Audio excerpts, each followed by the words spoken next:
कहानी का पूरा आनंद लेने के लिए कहानी के पिछले भाग को सुनना बिल्कुल मत भूलिएगा। उसका लिंक मैं आपको डिस्क्रिप्शन बॉक्स में दे दूंगी और साथ में कमेंट बॉक्स में पिन भी कर दूंगी, तो आप वहां से भी जाकर सुन सकते हैं। आज मायरा के कॉलेज में सोशल वर्क चल रहा था और मायरा को लाइब्रेरी में कुछ काम था, तो उसको निकलते निकलते शाम के 6 बज गए। वह कॉलेज से निकल ही रही थी कि उसे अखिल का कॉल आ गया। वह गाड़ी में बैठते हुए बोली, हाँ भाई, मैं बस निकल ही रही हूँ, आप टेंशन मत लेना, मैं जल्दी पहुँचती हूँ। तो अखिल बोला, मायरा वो बात नहीं है, क्या तुम आते वक्त आब्या से मिलकर आओगी? अखिल ने उसे आज की सारी बात बता दी। तो मायरा बोली, भाई आप चिंता मत करो, मैं उससे मिल लूँगी और जल्दी वापस आऊँगी। और हाँ, मुझे देर हो जाए तो भी आप खाना मत खाना, आज साथ में बैठ कर खाएंगे, और मुझे आज आइसक्रीम भी खानी है, तो आप मना नहीं करोगे, ठीक है ना? तो अखिल बोला, ठीक है, तुम जो बोलोगी वैसा ही होगा, पर जल्दी वापस आना। ओके, आई प्रॉमिस, जल्दी आ जाऊंगी। यह कहकर उसने फ़ोन रख दिया। मायरा आब्या से एड्रेस लेकर उसके अपार्टमेंट में जाने को बोल दिया। अमन जो गाड़ी चला रहा था, उसने भी गाड़ी उस एड्रेस की तरफ मोड़ दी। मायरा आब्या से मिलने तो जा रही थी, पर आगे क्या होने वाला था इस बात से अनजान थी। मायरा की कार कॉलेज से कुछ दूर ही गई थी कि अचानक ही बंद पड़ गई। अमन बोला, मैम आप बैठिए, मैं देखता हूँ। मायरा ने हाँ में सिर हिलाया और अमन बाहर निकलकर गाड़ी चेक करने लगा। 5 मिनट बाद वह मायरा के पास आया और कहा, मैम गाड़ी ठीक होने में कम से कम 1 घंटा लगेगा। क्या 1 घंटा? मैं बहुत लेट हो जाऊंगी। आब्या से मिलने जाना है और घर भी जल्दी जाना है, वरना भाई परेशान हो जाएंगे। मायरा की बात पर अमन बोला, मैं इसे जल्दी से ठीक करने की कोशिश करता हूँ, आप चिंता मत कीजिए। मायरा ने बस हाँ में सिर हिला दिया और अमन गाड़ी ठीक करने लगा। गाड़ी में बैठे बैठे मायरा बोर होने लगी, तो वो बाहर आकर गाड़ी पर पीठ लगाकर खड़ी हो गई। तभी सिद्धार्थ जो उसी रास्ते से आ रहा था, वो मायरा को देखकर रुक गया। मायरा के पास गाड़ी ले जाकर रोक दिया और बाहर निकलकर उसके पास गया। वह मायरा के बगल में खड़ा होता हुआ बोला, क्या हो गया, गाड़ी खराब हो गई क्या? मायरा उसे देखती हुई बोली, अरे सिद्धार्थ, आप यहाँ कैसे? और हाँ, वो गाड़ी खराब हो गई है तो अमन उसे ठीक कर रहे हैं। सिद्धार्थ बोला, ठीक है, कोई बात नहीं, चलो मैं तुम्हें घर छोड़ देता हूँ, अमन गाड़ी लेकर आ जाएंगे। पर मैं अभी घर नहीं जा रही हूँ, एक्चुअली मुझे आब्या के नए अपार्टमेंट में जाना है, उससे मिलने। ओके, क्या मुझे तुम एड्रेस दिखा सकती हो? मायरा ने अपना फ़ोन दिखा दिया तो सिद्धार्थ बोला, मैं भी इसी रास्ते से जाने वाला हूँ, चलो मैं तुम्हें वहाँ छोड़ दूँगा। सिद्धार्थ ने बस मायरा के साथ थोड़ा वक्त बिताने के लिए झूठ बोल दिया, क्योंकि उस जगह से सिद्धार्थ का घर बहुत दूर था। सिद्धार्थ की यह बात सुनकर अमन भी बोला, मैम सिद्धार्थ सच सही कह रहे हैं, वह आपको वहाँ छोड़कर चले जाएंगे और मैं भी कुछ देर में वहाँ पहुँच जाऊँगा और आपको घर ले आऊँगा। अमन सही कह रहे हैं, तुम कब तक यहाँ खड़ी रहोगी, चलो मैं तुम्हें छोड़ दूँगा। मायरा भी उनकी बात मान गई। सिद्धार्थ ने एक जेंटलमैन की तरह गाड़ी का फ्रंट डोर खोला और मायरा को बैठने का इशारा किया। मायरा के गाड़ी में बैठने के बाद वह खुद भी आकर ड्राइविंग सीट पर बैठ गया। उसने देखा कि मायरा सीट बेल्ट लगाने के लिए स्ट्रगल कर रही थी, क्योंकि वह थोड़ी टाइट थी। सिद्धार्थ उसकी तरफ झुका और सीट बेल्ट सही करने लगा। सिद्धार्थ पहली बार मायरा के इतने करीब आया था। मायरा की धड़कन तेज हो गई और सिद्धार्थ के इतना नज़दीक होने पर उसने अपनी सांस रोक ली थी। सिद्धार्थ के चेहरे और मायरा के चेहरे के बीच बस कुछ इंच का ही फासला था। सीट बेल्ट लगने के बाद भी दोनों एक दूसरे की आंखों में ही एकटक देख रहे थे। दोनों एक दूसरे में जैसे खो ही गए थे। मायरा ने एकदम से अपने होश संभाला और हड़बड़ा गई। मायरा ने अपना सर घुमाकर दूसरी तरफ देखने लगी। वहीं सिद्धार्थ को एक अजीब सी सिहरन का एहसास हो रहा था। कार में सिचुएशन दोनों के लिए ही ऑकवर्ड हो गई थी। सिद्धार्थ ने बिना कुछ कहे ही गाड़ी स्टार्ट कर दिया। उसने नजरें घुमाकर मायरा की तरफ देखा, जिसके गाल शर्म की वजह से हल्के गुलाबी हो रहे थे। यह देखकर सिद्धार्थ के चेहरे पर भी एक हल्की सी स्माइल आ गई।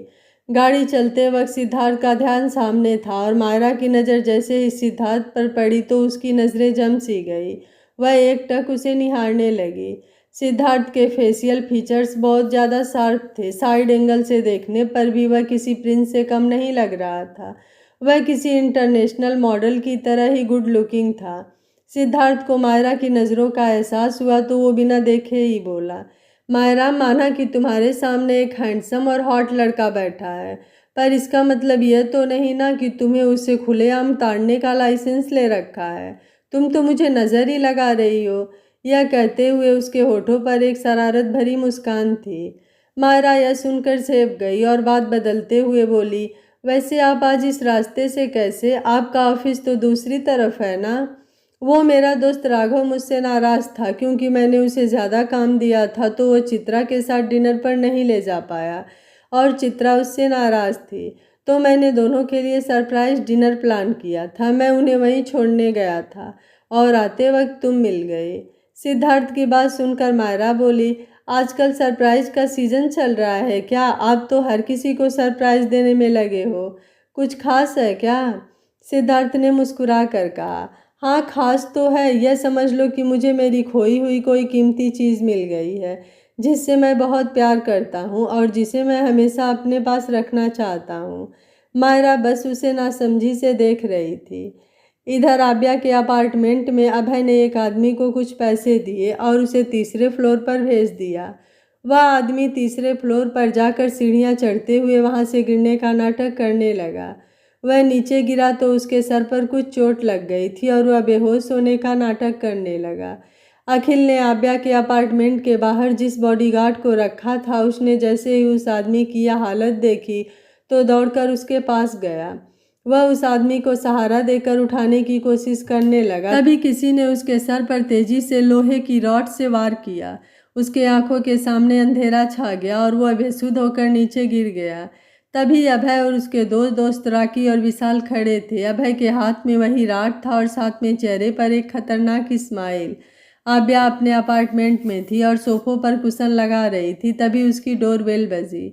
मायरा को आब्या ने अपना एड्रेस दिया था तो उसे लगा मायरा ही आई होगी। आब्या ने जाकर जल्दी से दरवाज़ा खोला।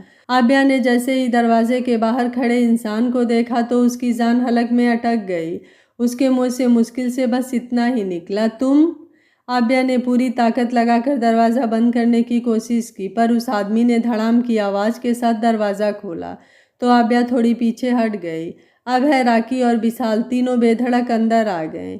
यह सब वही थे जो आब्या को हर जगह परेशान करते थे। आब्या ने डरते हुए पूछा, तुम लोग यहाँ क्यों आए हो? देखो अभय, मैं सब कुछ खत्म करके आई हूँ, अब मुझे छोड़ दो तुम। अभय ने गुस्से में कहा, बहुत जुबान चलने लगी है ना तेरी आजकल। एक जॉब क्या मिल गई, तू तो हवा में उड़ने लगी है। बहुत धार हो गई है ना तेरी जुबान में। रुक, मैं उतारता हूँ तेरी धार। तेरी हिम्मत कैसे हुई मेरी और मेरी माँ की इंसल्ट करने की?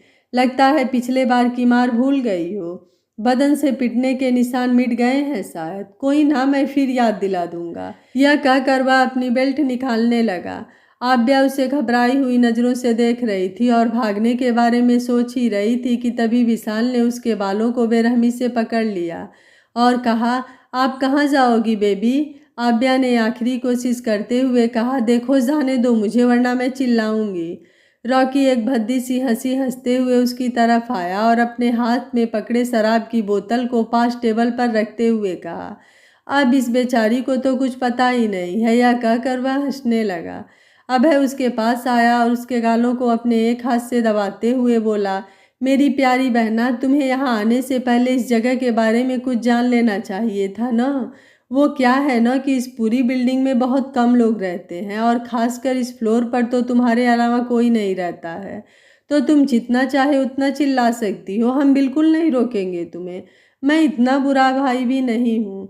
अभय, राकी और विशाल के मुंह से शराब की तीखी और गंदी स्मेल आ रही थी। स्मेल इतनी ज़्यादा थी कि आब्या का सर घूमता हुआ महसूस हुआ।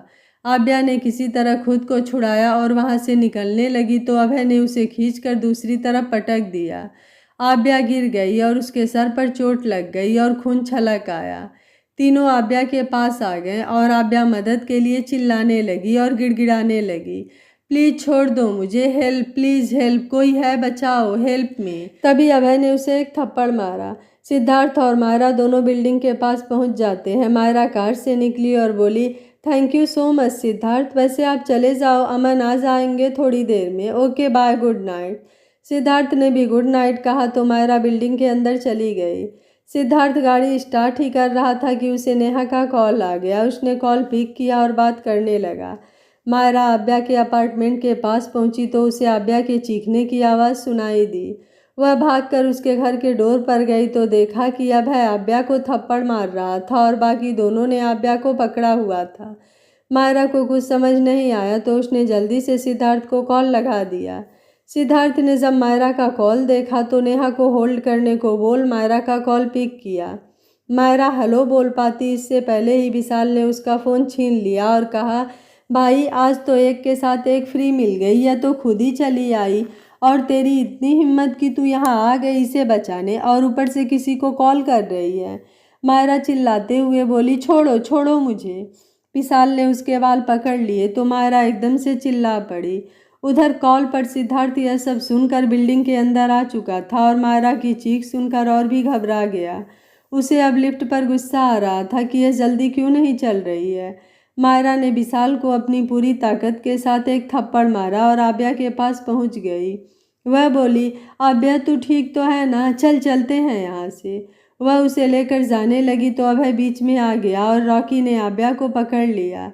मायरा ने अपना हाथ मारने के लिए उठाया ही था कि अभय ने उसे रोककर मायरा की पीठ से लगा दिया और उसका हाथ मरोड़ दिया। मायरा दर्द से जोर से चीख पड़ी। आब्या ने किसी तरह से खुद को छुड़ाया और अभय को धक्का दे दिया। विशाल और राखी सिचुएशन को कंट्रोल से बाहर जाता देखकर धीरे से वहां से भाग गए और सीढ़ियों से नीचे पहुंच गए। अभय भी शराब के नशे में धुत था। उसे इस वक्त किसी चीज़ की समझ नहीं थी। अपने जुनून में आकर उसने टेबल पर रखी शराब की बोतल को आब्या के सर पर मारना चाहा, पर मायरा बीच में आ गई और वह कांच की बोतल उसके सर पर फूट गई। आब्या ने अभय को धक्का दिया तो वह भी गिर गया और शराब की नशे की वजह से वहीं बेहोश हो गया। सिद्धार्थ भी वहां पहुंच चुका था और जब उसने मायरा की यह हालत देखी तो वो जोर से चिल्लाया, मायरा। मायरा गिर गई तो सिद्धार्थ ने उसे संभाला और जल्दी से मायरा के सर को अपनी गोद में रखा और उसे होश में लाने की कोशिश करने लगा। मायरा, मायरा आंखें खोलो, तुम्हें कुछ नहीं होगा, मैं तुम्हें कुछ नहीं होने दूंगा मायरा। मायरा के सर से बहुत खून बह रहा था और कांच भी बुरी तरह चुभ गए थे। सिद्धार्थ को कुछ समझ में नहीं आ रहा था कि वो क्या करे। आब्या ने बोला, इसे जल्द से जल्द हॉस्पिटल लेकर जाना होगा। सिद्धार्थ ने जल्दी से मायरा को अपनी बाहों में उठाया और गाड़ी की तरफ ले जाने लगा। मायरा की हालत बहुत खराब थी। उसके सर से बहुत ज़्यादा खून बह रहा था और वह अपना होश खो रही थी। सिद्धार्थ उसे उठाकर कार की बैक सीट पर लेटाया। आब्या ने देखा कि सिद्धार्थ बहुत घबराया हुआ है तो उसने कहा, आप मायरा के पास रहिए, मैं गाड़ी ड्राइव करती हूँ। सिद्धार्थ मायरा के साथ बैठ गया और उसके सर को अपने गोद में रखा। वह उसका सर अपनी गोद में रखते हुए बोला, मायरा आंखें खोलो, अपनी आंखें बंद मत करना मायरा, आंखें खोलो। देखो मायरा, यह गलत बात है, तुम ऐसा नहीं कर सकती, मैं तुम्हें कुछ नहीं होने दूंगा। प्लीज़ अपनी आंखें खोलो। अगर तुमने अपनी आंखें नहीं खोली तो मैं तुमसे कभी बात नहीं करूँगा और ना ही तुम्हें बताऊँगा कि मैं तुम्हें क्या सरप्राइज़ देने वाला था। सिद्धार्थ यह बोलते वक्त बस रोए जा रहा था। मायरा की आंखें बंद हो रही थी। उसकी आंखों में आंसुओं से भरी हुई थी और एकदम लाल हो चुकी थी। वह दर्द में बस इतना ही बोल पाई, करण, करण। हाँ मीरा, मैं यहीं हूँ तुम्हारे पास। आंखें खोलो मीरा, मेरी तरफ देखो, मैं वादा करता हूँ कभी तुम्हें ऐसे छोड़कर नहीं जाऊँगा। मीरा, मीरा तुम। इतना कहते कहते ही मायरा बेहोश हो गई। आब्या ने जितनी तेज हो सके उतनी तेज गाड़ी चलाए जा रही थी। करीब 10 मिनट बाद गाड़ी हॉस्पिटल के सामने आकर रुकी। सिद्धार्थ मायरा को लेकर अंदर आया और डॉक्टर को आवाज़ देने लगा। कुछ दूर पर डॉक्टर्स और नर्स की एक टीम वहाँ खड़ी हुई दिखी। दरअसल सिद्धार्थ ने अपने पीए को बोलकर डॉक्टर की टीम अरेंज करवा दिया था। सिद्धार्थ की आवाज़ देने पर एक वार्ड बॉय स्ट्रेचर लेकर आया और सिद्धार्थ ने मायरा को उस पर लेटाकर ओटी की तरफ ले गया। सिद्धार्थ ने मायरा का हाथ पकड़ रखा था। डॉक्टर ने उसे बाहर ही रहने को कहा और मायरा को लेकर अंदर चले गए। मायरा को अंदर ले जाते वक्त सिद्धार्थ का हाथ मायरा के हाथ से छूट गया और उस वक्त सिद्धार्थ को ऐसा लगा जैसे कोई उसकी जान खींचकर ले जा रहा हो। एक पल के लिए उसे ऐसा लगा जैसे मायरा का हाथ हमेशा के लिए उससे छूट गया हो। आब्या का भी रो रो कर बुरा हाल था। एक नर्स उसे अंदर ले गई क्योंकि उसे भी काफ़ी चोट लगी थी। उधर सिद्धार्थ अकेले ही वेटिंग एरिया में वहाँ लगे बेंच पर बैठा था। उसका शरीर जैसे सुन्न पड़ गया था। वहाँ पर एक नर्स आई और बोली, पेशेंट के साथ कौन है, उन्हें कुछ फॉर्मेलिटीज़ पूरी करनी पड़ेगी। सिद्धार्थ का पीए नितिन जो वहाँ खड़ा था, वह सिद्धार्थ की हालत देखते हुए नर्स के साथ चला गया। उसने फॉर्मेलिटी पूरी की और उस फॉर्म को सिद्धार्थ को देते हुए कहा, सर इस पर साइन चाहिए, और यह कहकर सिद्धार्थ को पेन पकड़ा दिया। सिद्धार्थ के हाथों और शर्ट पर खून लगा हुआ था। सिद्धार्थ ने कांपते हाथों से साइन किया और वहीं बैठ गया। तभी सिद्धार्थ को राघव का कॉल आया। पहले उसने कॉल को इग्नोर कर दिया, पर दूसरी बार उसने कॉल पिक किया तो राघव बोलने लगा, यार सीट कहाँ हो तुम और घर कब आ रहे हो? नेहा बार बार कॉल करके पूछ रही है। तुम तो हमें छोड़ने के बाद कब के निकल चुके थे, तो अब तक घर क्यों नहीं गए? राघव बोले ही जा रहा था और सिद्धार्थ एकदम खामोश सा सब सुन रहा था।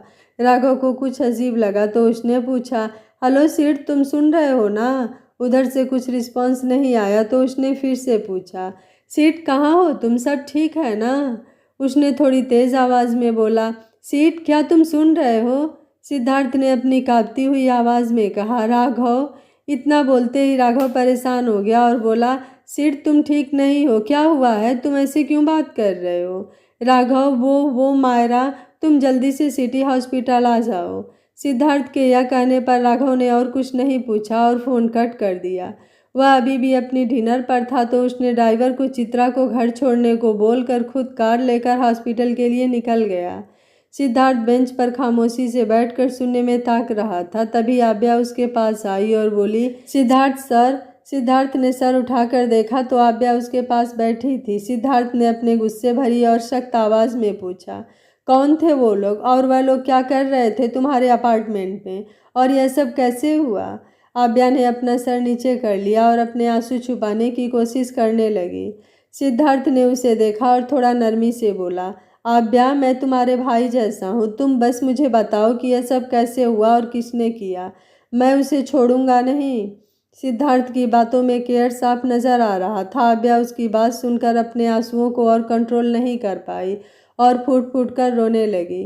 सिद्धार्थ ने उसे गले से लगा लिया और उसके सर को सहलाने लगा।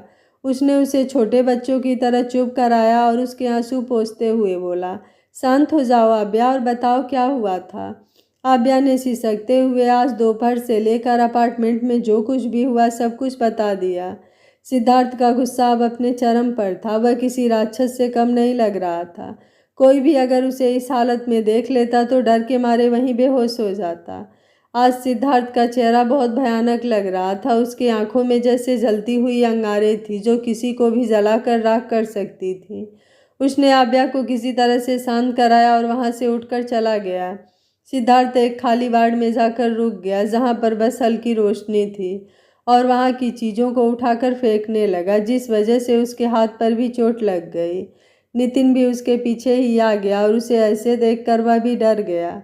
सिद्धार्थ बिना पीछे मुड़े ही बोला, अभय तिवारी, रॉकी और विशाल तीनों को उठा लो और तीनों की फैमिली पूरी तरह से बर्बाद हो जानी चाहिए। किसी पर भी तरस खाने की कोई ज़रूरत नहीं है। पर हाँ, अभय और उसके दोस्त मुझे सही सलामत चाहिए। I will punish them my self. आखिर उन्हें भी तो पता चले कि उन्होंने किसे छेड़ने की हिम्मत की है। और हाँ, सिटी हॉस्पिटल के आसपास अपने बॉडीगार्ड्स को तैनात कर दो, नो लीव। नितिन ने अपना सर हाँ में हिलाकर वहाँ से चला गया। सिद्धार्थ अपने मन में सोचने लगा, अगर साहिल की बात सच है तो वह मायरा के इस हालत का फ़ायदा ज़रूर उठाएंगे। उसके सामने बार बार बस मायरा का ही चेहरा आ रहा था और बेहोशी में उसका करण को पुकारना ही याद आ रहा था। सिद्धार्थ से इंस्ट्रक्शन पाकर नितिन वहाँ से चला गया और सिद्धार्थ गुस्से में इधर से उधर बस वहाँ के सामान को फेंके जा रहा था। आखिर में हार कर वह वहीं पर घुटनों के बल बैठ गया और अपने आंसुओं को रोकने की नाकाम कोशिश करने लगा। तभी उसके कंधे पर किसी ने हाथ रखा। सिद्धार्थ ने अपनी नम आंखों को उठाकर देखा तो राघव खड़ा था। राघव ने सिद्धार्थ को गले लगा लिया और उसे शांत करते हुए बोला, कुछ नहीं होगा तेरी मीरा को, तू उसे इतना प्यार करता है, ऐसे कैसे कुछ हो जाएगा उसे? सालों की तलाश के बाद तुझे मिली है वह, क्योंकि वह तेरी किस्मत में थी, तो अब कैसे कुछ हो सकता है उसे? राघव की बात सुनकर सिद्धार्थ भी अपने इमोशंस को कंट्रोल नहीं कर पाया और राघव के गले लगकर बच्चों की तरह फूट फूट कर रोने लगा। सिद्धार्थ का गुस्सा अब दर्द में तब्दील हो चुका था और उसका दर्द अब आंसुओं के सहारे बहकर निकल रहे थे। वह अपनी भरी हुई आवाज़ में बोला, सब मेरी गलती है राघव, मुझे जाना चाहिए था उसके साथ, या फिर जब उसने कॉल किया तो जल्दी पहुंचना चाहिए था उसके पास। उसे जब भी मेरी ज़रूरत थी मैं कभी उसके पास नहीं था। किस हक से कहता हूँ कि मैं उससे प्यार करता हूँ? सिर्फ मेरे गुस्से की वजह से वह 15 साल तक दूर रही मुझसे। वह पागलों की तरह खोजती रही मुझे 15 साल तक। सिर्फ मेरे लिए आज तक अकेली रही है वह। मैंने देखा है राघव, उसकी आंखों में वो खालीपन, वो इंतज़ार। ना तब कुछ कर पाया और ना ही अब कुछ कर पा रहा हूँ। वह मेरे सामने बेजान सी लेटी हुई है और मैं कुछ नहीं कर पा रहा हूँ। तुझे पता है राघव, जब मैं उसे यहाँ लेकर आ रहा था तब भी वह करण का ही नाम ले रही थी। मैं उसके पास होकर भी नहीं था। राघव, आज अगर उसे कुछ हो गया ना तो मैं खुद को कभी माफ़ नहीं कर पाऊँगा और ना ही जिंदा रह पाऊँगा। राघव को आज बहुत बुरा लग रहा था। सिद्धार्थ जितना सख्त, सीरियस और एरोगेंट दिखता था उतना ही सॉफ्ट हार्टेड था।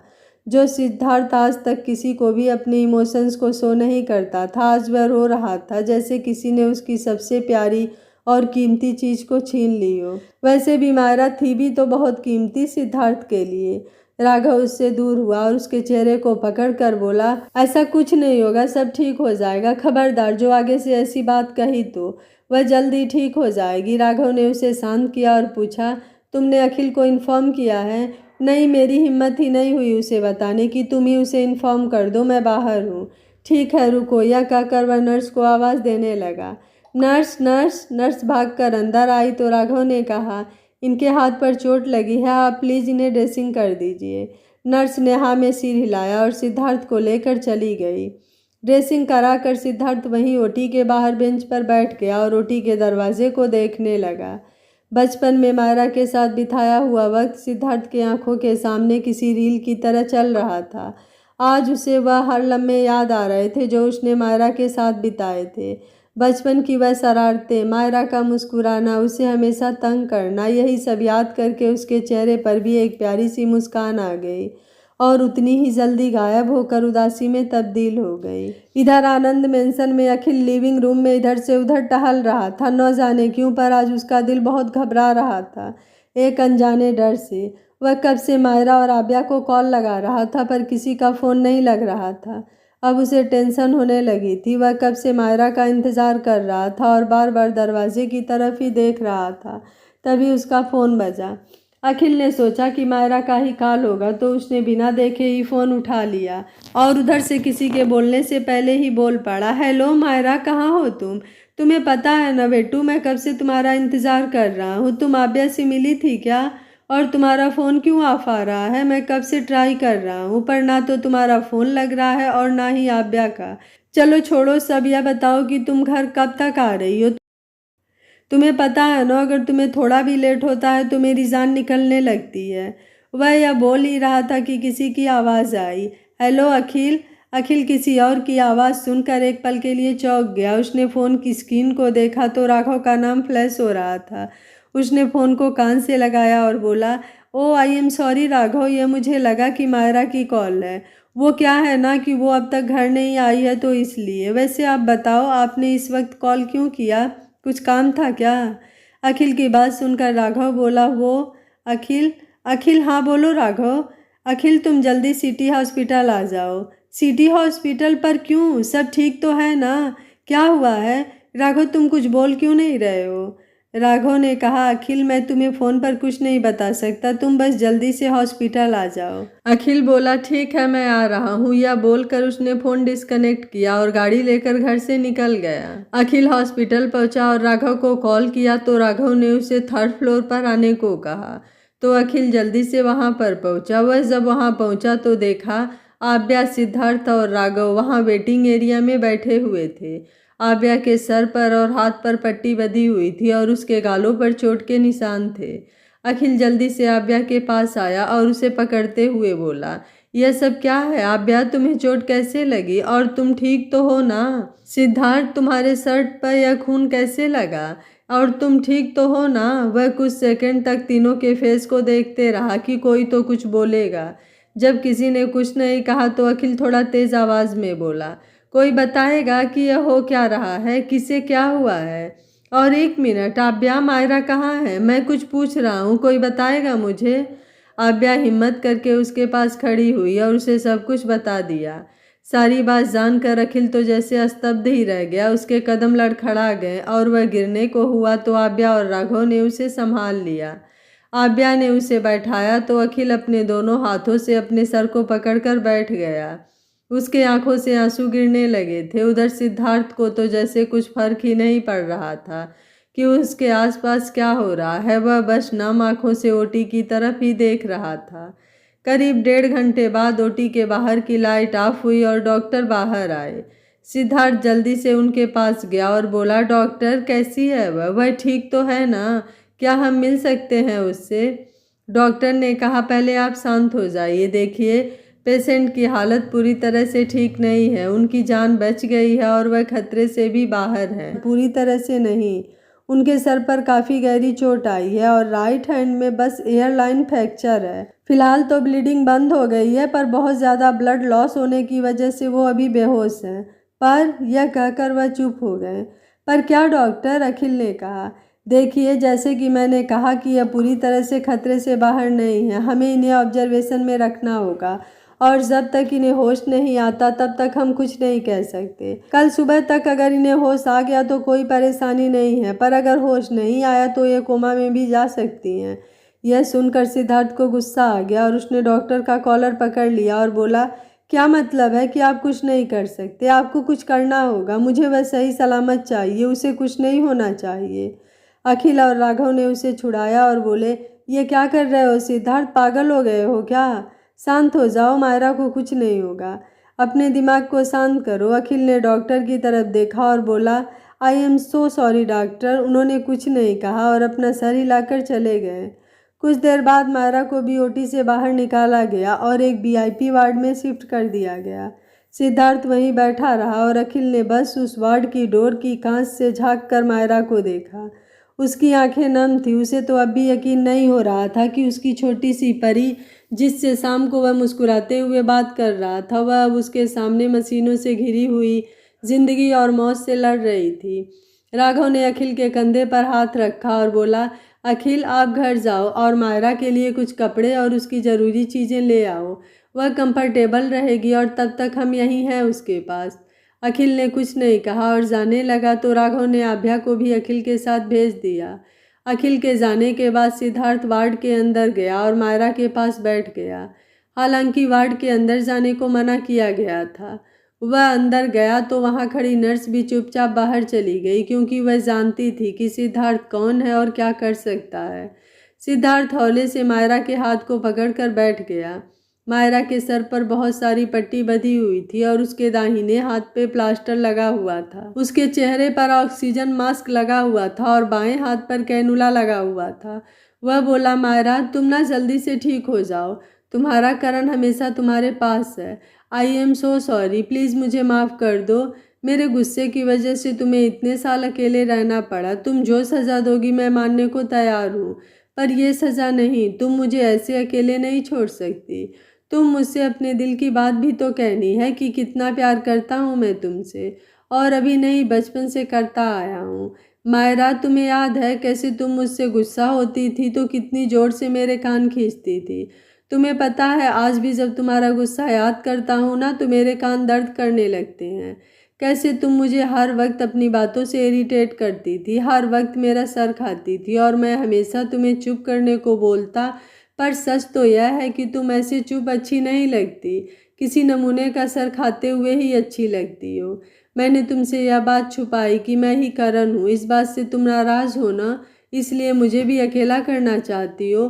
पर मैं तुम्हें बता दूँ, मेरा गुस्सा और जिद दोनों पहले की तरह ही है और मैं तुम्हें कुछ नहीं होने दूंगा, न ही खुद से दूर जाने दूंगा। यह कहकर उसने मायरा के हाथों को होले से चूम लिया।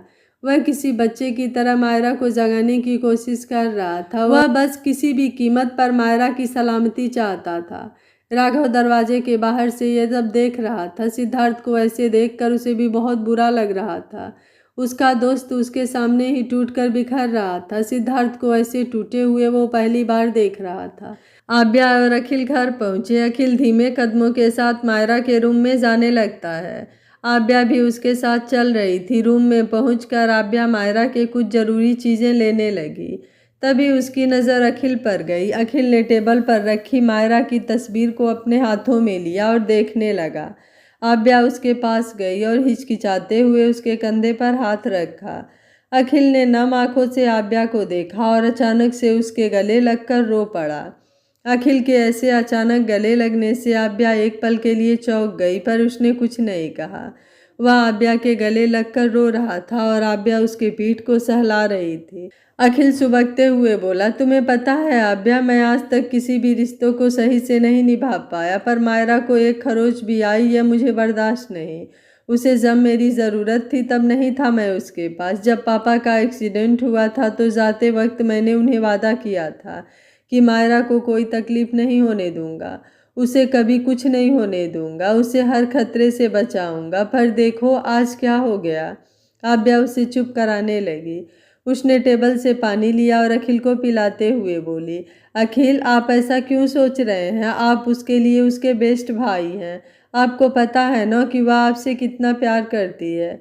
सोचिए अगर उसे पता चला कि आप रो रहे हो, परेशान हो, तो कितना बुरा लगेगा उसे। आप हिम्मत रखो, कुछ नहीं होगा उसे। देखना अभी कुछ देर में वह उठेगी और वापस से अपनी बचकानी बातों से हमारा सर खाने लगेगी। और अखिल जी, हर चीज़ हमारे हाथों में नहीं होती, कुछ चीज़ें वक्त के साथ ही ठीक होती हैं। वह कहते हैं ना कि जब आप दर्द में होते हो या अकेले होते हो तभी वक्त लंबा गुजरता है, पर यह वक्त भी जल्दी ही बीत जाएगा। वह बहुत जल्द ठीक हो जाएगी और हमारे पास होगी। अखिल को उसकी बात सही लगी तो वह भी थोड़ा शांत हो गया और आव्या के साथ हॉस्पिटल निकल गया। अखिल और आव्या हॉस्पिटल गए तो देखा सिद्धार्थ मायरा के वार्ड में उसका हाथ पकड़कर खामोश सा बैठा है। अखिल ने मायरा को एक नज़र देखा और आकर बाहर बैठ गया। वह कुछ सोच ही रहा था कि राघव उसके पास बैठते हुए बोला, क्या सोच रहे हो अखिल? अखिल बोला, राघव मुझे कुछ अजीब लग रहा है। जब से मैं हॉस्पिटल आया हूँ देखा है सिद्धार्थ एकदम खामोश हो गया है। उसकी आंखों में किसी को खो देने का डर साफ नजर आ रहा है। उसे देखकर ऐसे लग रहा है जैसे वह मायरा को अपनी दोस्त से भी ज़्यादा कुछ मानता हो। क्या वह मायरा को पसंद करता है? राघव उसकी बात सुनकर हल्के से मुस्कुराया और उसकी बात का जवाब देते हुए बोला, डर तो होगा ना उसकी आंखों में। पिछले 15 सालों से जिससे दूर था उससे मिला है, वो भी ऐसे। पिछले 15 सालों से प्यार करता है उसे और आज उसकी ऐसी हालत देखकर वह सच में टूट गया है। अखिल हैरान होते हुए बोला, मतलब? मैं कुछ समझा नहीं। और 15 सालों से प्यार करते हैं क्या मतलब है? हमारी मुलाकात तो बस कुछ वक्त पहले ही हुई है। राघव ने उसे शुरू से सब कुछ बता दिया तो अखिल हैरान था। वह बोला, मायरा भी उसे ढूंढ रही थी और मुझे भनक तक नहीं लगी। मैं कभी समझ ही नहीं पाया कि मेरी बहन के दिल में इतना कुछ चल रहा है। वह हमेशा ऐसे अकेले ही रही, पर कभी मुझे ऐसा फील नहीं होने दिया कि वह कैसी है। राघव बोला, देखो अखिल, यह उन दोनों का मामला है। वह दोनों खुद सॉर्ट आउट कर लेंगे। वह दोनों एक दूसरे के एहसास को पहचानते हैं, एक दूसरे के जज्बातों को समझते हैं। हमें उनके बीच नहीं आना चाहिए। फिलहाल तो बस मायरा को होश आ जाए। अखिल ने भी वक्त की नज़ाकत को समझते हुए कुछ नहीं कहा, बस हाँ में अपना सिर हिला दिया। पर कहीं ना कहीं वह सिद्धार्थ से नाराज तो था। कुछ सवालों के जवाब चाहता था वह सिद्धार्थ से। सुबह का वक्त हॉस्पिटल में मायरा का हाथ पकड़कर बैठे बैठे ही सिद्धार्थ वहीं पर सो गया था। सुबह खिड़की से अंदर आती धूप जब उस पर पड़ी तो उसकी नींद खुल गई। उसने मायरा की तरफ देखा तो उसे होश नहीं आया था। निराशा से उसकी पलकें भारी हो गई। उसने हौले से मायरा के सर को चूमा और उठकर जाने लगा तो मायरा ने धीरे से उसकी उंगली को पकड़ लिया। इसने पीछे मुड़कर देखा तो मायरा धीरे से अपनी आंखें खोल रही थी। वह जल्दी से वापस बैठ गया और बोला, मायरा, मायरा तुम ठीक हो ना? मायरा ने धीमी आवाज़ में कहा, सिद्धार्थ। सिद्धार्थ ने जल्दी से डॉक्टर को आवाज़ दी। उसकी आवाज़ सुनकर बाकी सब भी अंदर आ गए।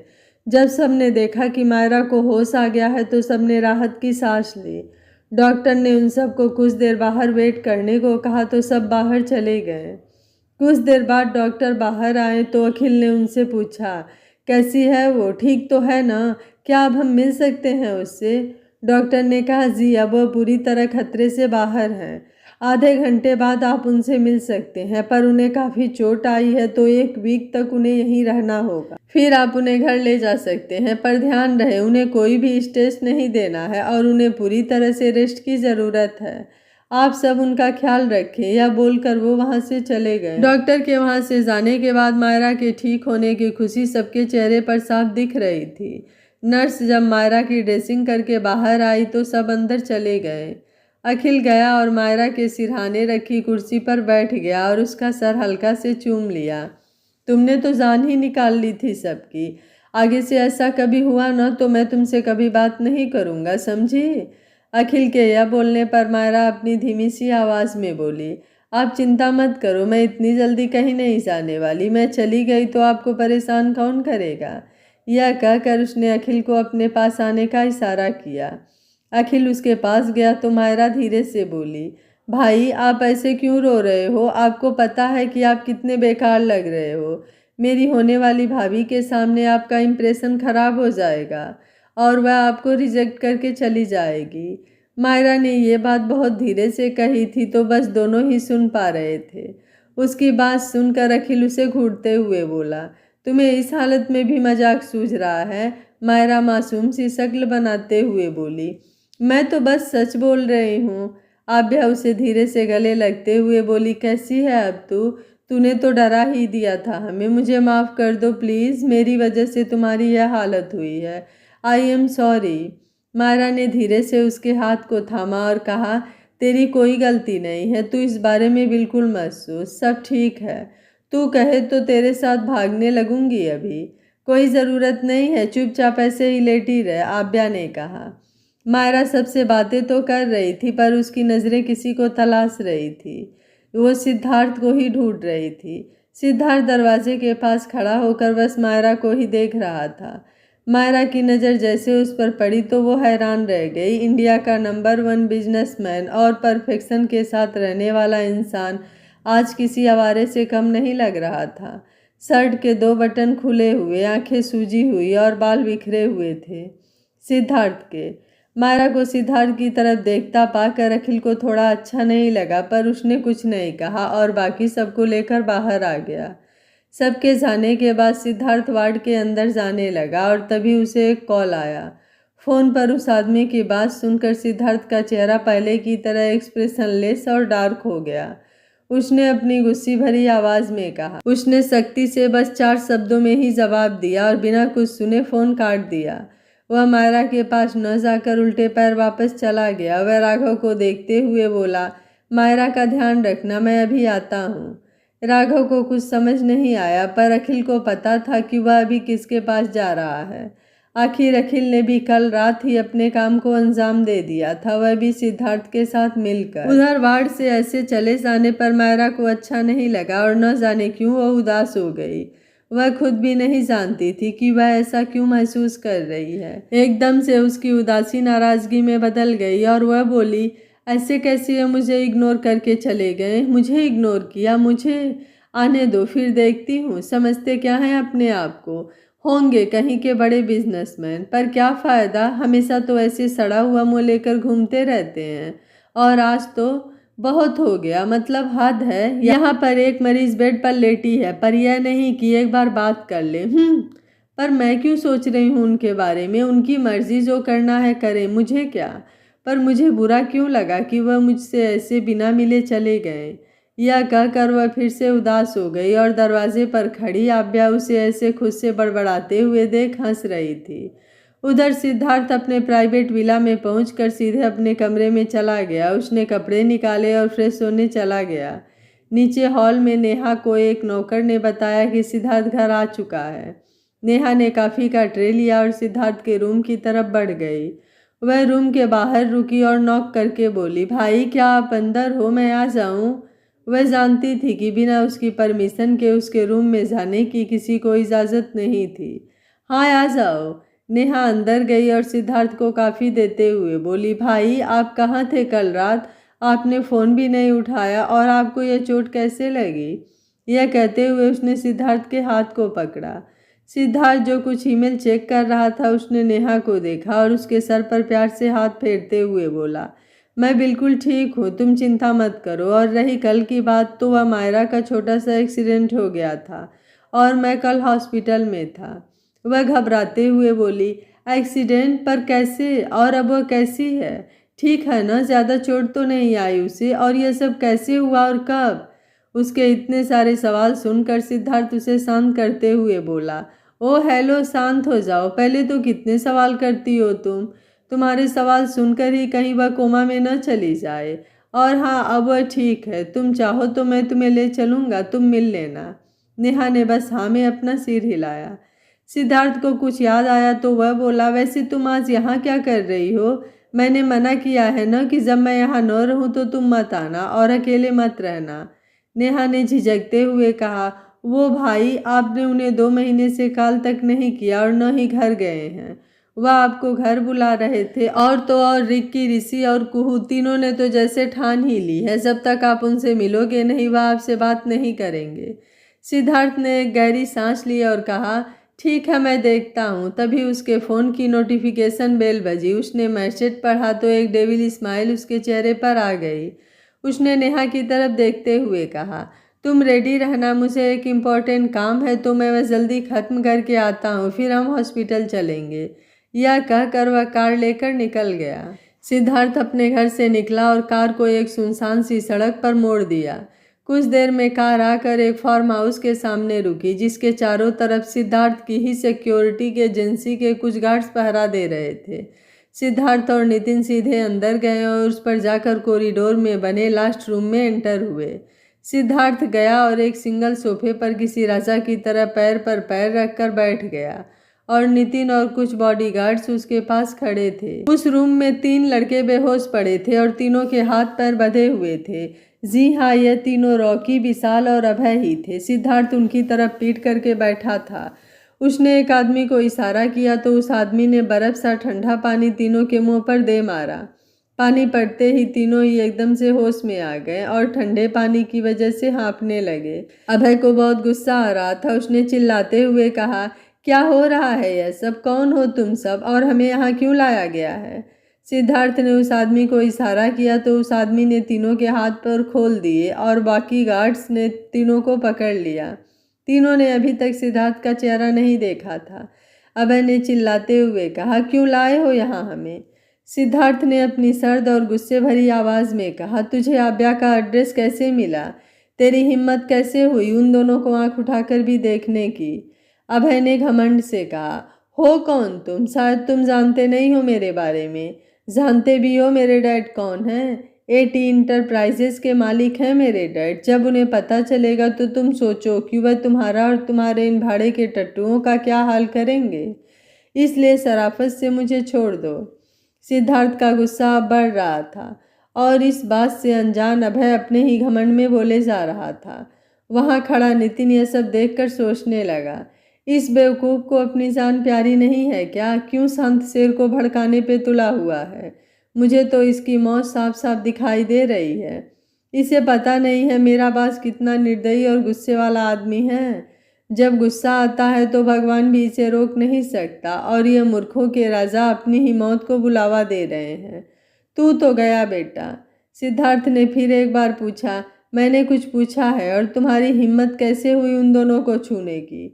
आभ्या तुम्हारी बहन है। अपने दोस्तों के साथ मिलकर ऐसी घटिया हरकत करते हुए तुम्हें शर्म नहीं आई? सिद्धार्थ की आवाज़ सुनकर अभय एक पल के लिए सहम गया, पर फिर भी अकड़ के साथ कहा, तुम्हें क्या करना है यह सब जानकर? और आभ्या से क्या मतलब है तुम्हें? कहीं तुम भी उसके कोई आशिक तो नहीं, जैसे कल आया था वह अखिल आनंद? अगर आभ्या चाहिए तो ले जाओ ना, हमें उससे कोई मतलब नहीं है। पर तगड़ी रकम लगेगी, ज़्यादा नहीं, 50 लाख।